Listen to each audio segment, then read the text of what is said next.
Look at verse 9 of Matthew 19.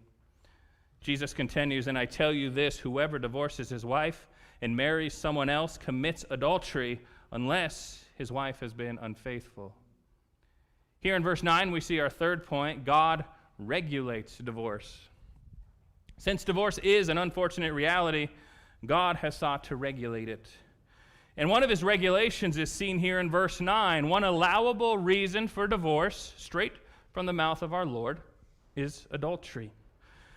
If a spouse violates the one flesh union of marriage, divorce is allowed. But note something else. Divorce isn't even then commanded.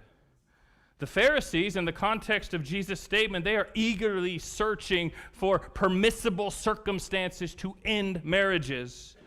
In fact, it was well known that the Pharisees were amongst those who divorced most often. They were often known for their many wives and their many divorces. And so they want every reason, really, for a divorce to be allowed. So imagine their surprise when Jesus doesn't even say that marriage is required when there is adultery, but he says it is only permitted. And it's with this redemptive kind of heart that we are to view our own marriages, church. We aren't to be looking for reasons for divorce.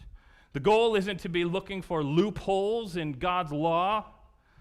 But instead, we as Christ followers and God's children should be longing for reconciliation and redemption in our marriages.